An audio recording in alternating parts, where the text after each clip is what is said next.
নমস্কার, আমি সুমনা। কেমন আছেন সবাই? আজকে এখানে বুধবার, জুন 3 জন্য ছুটি আছে। তো ছুটি থাকার জন্য আমরা ঠিক করেছিলাম যে সামনাসামনি কোথাও একটু বেড়াতে যাব, কিন্তু ভারী বৃষ্টির সম্ভাবনার জন্য সমস্ত কিছু প্ল্যানিং ক্যান্সেল করতে হলো।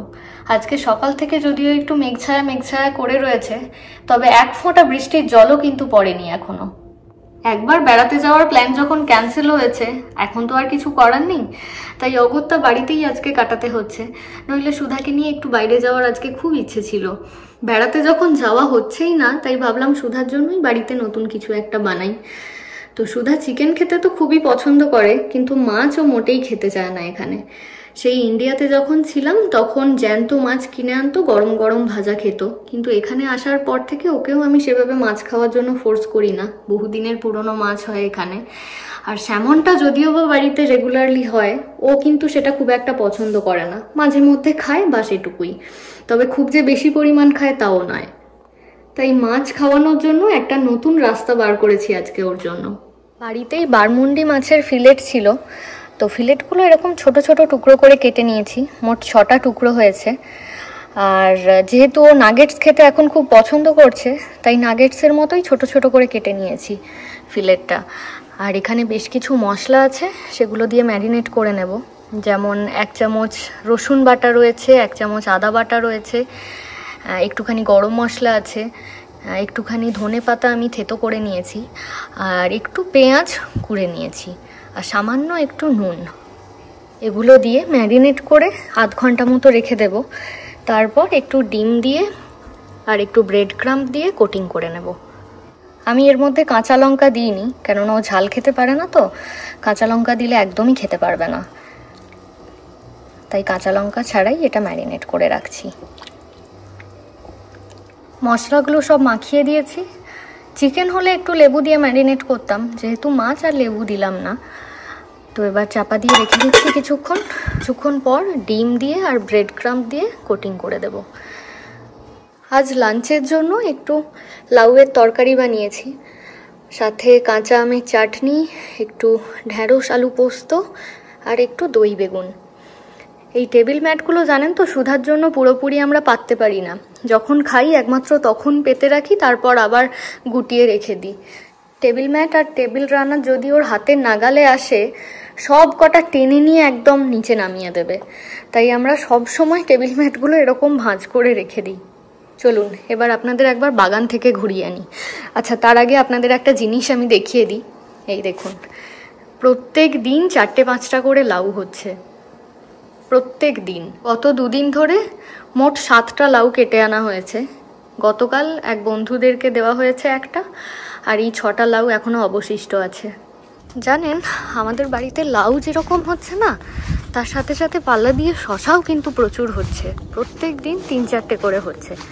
আমাদের কমিউনিটিতে জানেন তো, একজন পোস্ট করেছে ফেসবুক পেজে যে আমাদের বাড়িতে প্রচুর শশা হচ্ছে, আমরা একারা খেতে পাচ্ছি না। অ্যাড্রেস দিয়ে দিয়েছে তাদের বাড়ি, যে আপনাদের যাদের যাদের দরকার আপনারা ফ্রিতে শশা নিয়ে যান।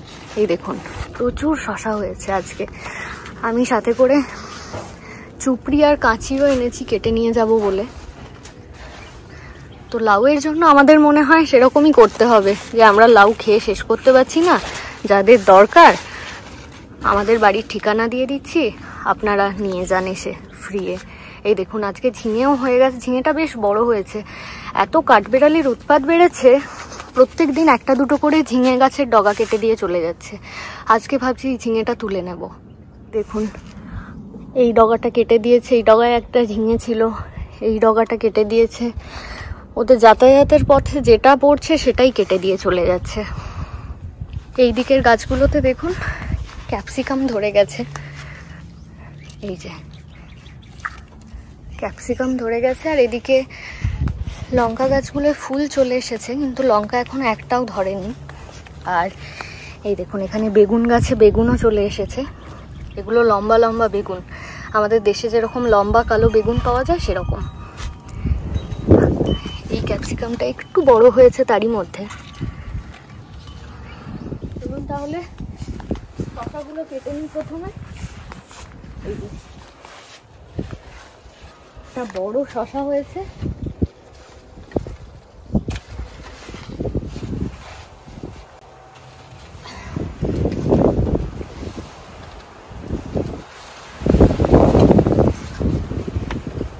পুরো গায়ে ফুটে যাচ্ছে, চুল কাটছে। শশা গাছ থেকে 4টে শশা কেটেছি, আর এখনো যেগুলো রয়েছে সেগুলো আরো 1-2 দিন থেকে গেলে মোটামুটি খুব ভালো বড় হয়ে যাবে।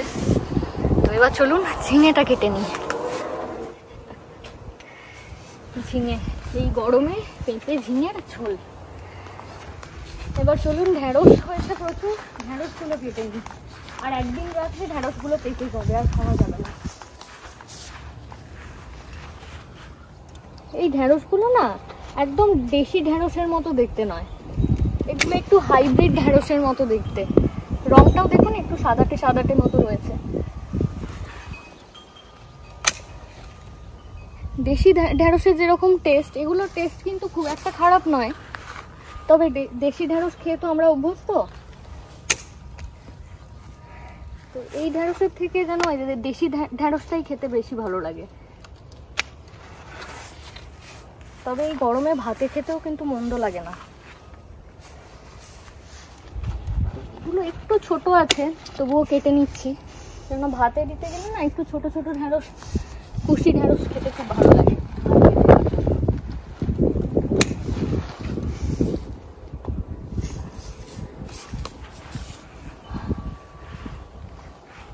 এই দেখুন, এখানে আমাদের গাছে প্রচুর টমেটো ধরেছে, আর এই কদিন এত ঝোড়ো হাওয়া দিচ্ছে, ঝড়ে গাছগুলো উল্টে পড়ে যাচ্ছে, আর 2-4টে করে টমেটো খসে যাচ্ছে।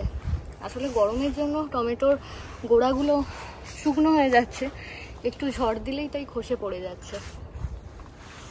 তবে পাকতে আরো বেশ কয়েকদিন সময় লাগবে, একটু গরম না পড়লে তো টমেটো পাকবে না। একবার বিনস গাছটাও চেক করে নিই, যদি এখান থেকে কোনো বিনস গাছের মধ্যে লুকিয়ে থেকে থাকে। 3-4টে গাছ বসানো হয়েছিল, পুরো জায়গাটা একদম ভরে গেছে।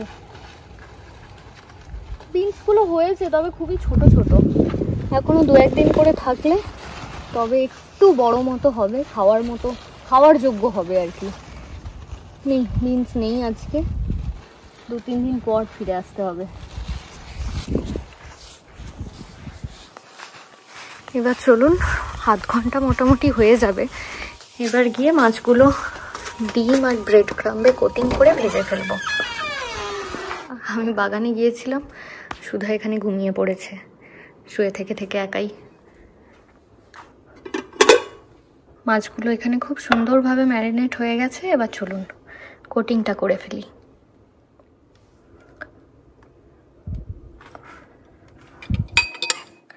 আমি ডিমটাকে একটু নুন দিয়ে ফেটিয়ে নিয়েছি, তো একটা ডিমে আশা করছি হয়ে যাবে সবকটা, বেশি তো ডিম লাগে না জাস্ট কোটিংয়ের জন্য।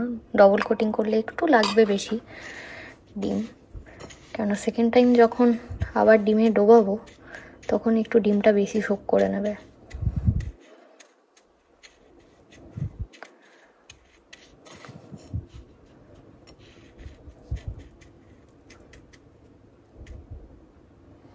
সব কটা মাছ কোটিং হয়ে গেছে। এবার চলুন ফ্রিজে 10-15 মিনিট মতো রেখে দিই, আর সুধাও ততক্ষণে ঘুম থেকে উঠে যাবে। ও উঠে গেলেই ওকে গরম গরম ভেজে দেবো, ওর একটা ছোটোখাটো স্ন্যাক্স হয়ে যাবে। 10 মিনিট হয়ে গেছে, আমি তেল গরম করতে দিয়ে দিলাম।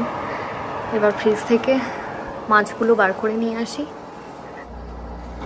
ঠান্ডায় মাছগুলো বেশ ভালো জমে গেছে। সুধা এখনো ঘুমোচ্ছে, ও ঘুম থেকে ওঠেনি। ওর ঘুম থেকে ওঠার আগে আমার মনে হয় ফিশ ফ্রাইগুলো হয়ে যাবে। তেল গরম হয়ে গেছে, এবার একটা একটা করে দিয়ে দেব। সব কটা একবারেই হয়ে যাবে।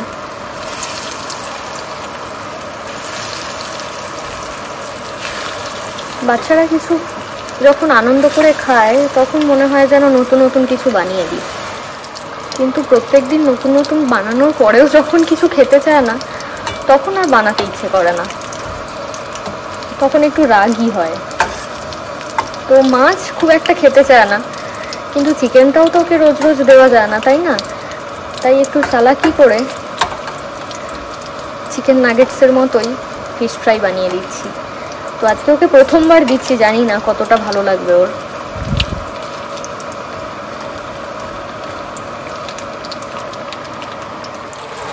সব কটা ফিশ ফ্রাই হয়ে গেছে, এবার তুলে নেব।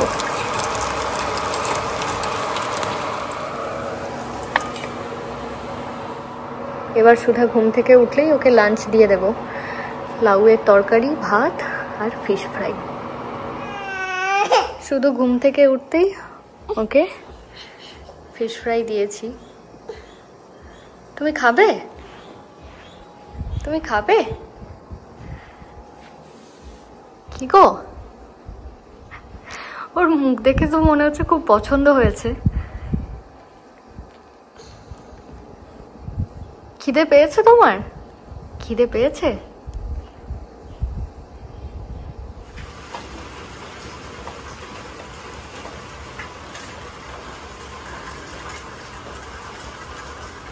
এখন বাজছে বিকেল 4টে। তো দুপুরের পর থেকে বৃষ্টি শুরু হয়েছে, 12:30 1টা নাগাদ বৃষ্টি শুরু হয়েছে। এখনো ঘন কালো মেঘ আছে, কাল পর্যন্ত বৃষ্টি হবে। সকালের দিকে বলছিলাম ঠিকই যে বৃষ্টি হচ্ছে না, কিন্তু দুপুরের পর থেকে ঝমঝম করে বেশ ভালো বৃষ্টি শুরু হয়ে গেছে। গরমটা পড়তেই আমরা ভাবছিলাম যে একদিন ক্যাম্পিংয়ে গেলে কীরকম হয়, কেননা এই গরমের সময় অনেকে ক্যাম্পিংয়ে যায়, বেশ সুন্দর একটা এক্সপিরিয়েন্সও হবে।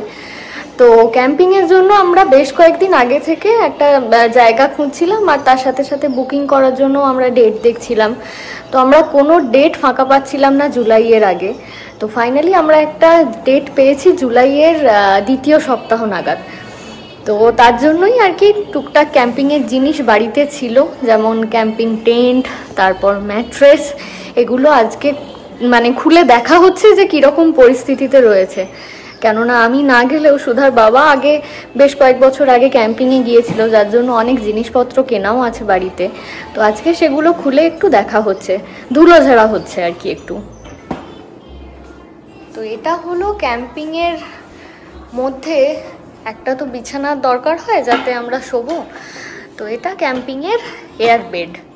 তো এটা হাওয়া দিয়ে ফোলাতে হবে, ওই সুধার যেরকম গার্ডেন পুলটা হাওয়া দিয়ে ফোলাতে হচ্ছিল না, এটারও একই জিনিস। তো বহুদিন আগে ব্যবহার করা হয়েছে, তাই আজকে চেক করে নেওয়া হচ্ছে যে ঠিকঠাক আছে কিনা। যদি ঠিকঠাক না থাকে তাহলে আবার নতুন একটা কিনতে হবে। সুধা দেখো এদিকে কি হচ্ছে। হোপফুলি ভালোই আছে, দেখা যাক। হাওয়া দিয়ে পুরোপুরি আগে ফোলানো হোক, তারপর বোঝা যাবে যে জিনিসটা ভালো আছে কিনা। কি কি হচ্ছে জানো এটা? হ্যাঁ তুমি জানো? হ্যাঁ গো,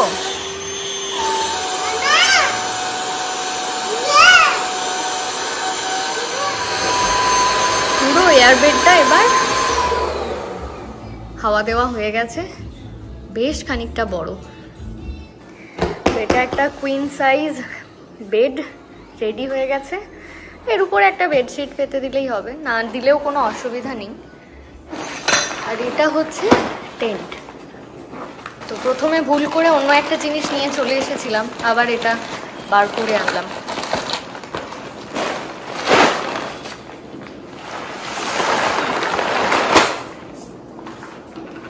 আজকে ভাবছি যে খোলাই যখন হচ্ছে সমস্ত কিছু, আজকেই বাড়িতে একটা ট্রায়াল দিলে মন্দ হয় না। কেননা বর্ষার দিন, বৃষ্টি হচ্ছে, বাগানে তো গিয়ে টেন্ট খাটিয়ে থাকা যাবে না বৃষ্টির জন্য আজকে। তো বাড়িতেই এই জায়গাটায় টেন্ট টাঙিয়ে রাত্রেবেলা একদিন ক্যাম্পে যাওয়ার আগে এই ক্যাম্পিং এক্সপিরিয়েন্স হয়ে যাবে আমাদের। শুধু ছেড়ে দাও, শুধু পারবে? তুমি পারবে? টাঙাতে পারবে? ঘুম থেকে উঠেই দারুণ জিনিসে পড়ে গেছে। তো আমাদের টেন্ট টাঙানো হয়ে গেছে, তবে এয়ারবেডটা একটু এর ভেতরে দিয়ে তারপর ফোলালে সুবিধা হয়। এটা এখন তো আর ভেতরে ঢোকানো যাবে না। তবে টেন্টটা কিন্তু বেশ খানিকটা বড়। এটা যদি কুইন সাইজ বেড হয় তার থেকে এটার মতোই হয়তো হবে ভেতরটা, আমার ঠিক সাইজটা আইডিয়া করতে পারছি না। টেন্টের ভেতরে বেডটাকে অ্যাডজাস্ট করে রাখবো বলে আবার এটা থেকে হাওয়াটা বার করে দেওয়া হলো। একবারে টেন্টের মধ্যে ভরে আবার একবার হাওয়া দেওয়া হবে। শুধু তুমি থাকবে এর মধ্যে আজকে রাতে? থাকবে? আজ সত্যি আমরা বাড়িতে ক্যাম্পিং এর জন্য ট্রায়াল দেব, তাই আমরা টেন্টটাকে ঠিকঠাক জায়গায় একটু অ্যাডজাস্ট করে এয়ার বেডটা এর মধ্যে ঢুকিয়ে আবার ফোলানো হচ্ছে। তো এয়ার বেডটা ফোলানো হয়ে গেছে, টেন্টের মধ্যে সুধা ঢুকেও গেছে, তোর খুব আনন্দও হচ্ছে। তো বেডটা টেন্টের মধ্যে ফোলানোর পরেও কিন্তু টেন্টের চারপাশে বেশ খানিকটা করে জায়গা রয়েছে। তো বুঝতেই পারছেন টেন্টের ভেতরে কতটা স্পেস আছে। তো তিনজনে শোয়ার মতো একদম পারফেক্ট টেন্টটা, বাচ্চা নিয়ে কোনো অসুবিধা হবে না। ভালো লাগছে তোমার শুধু? Do you like it? আমিও সুধার সাথে টেন্টের ভেতরে চলে এসেছি।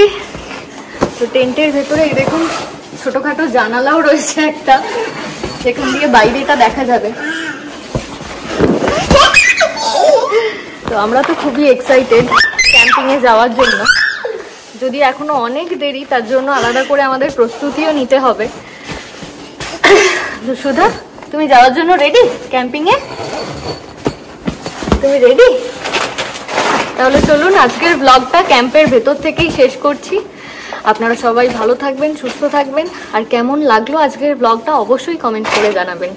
নমস্কার।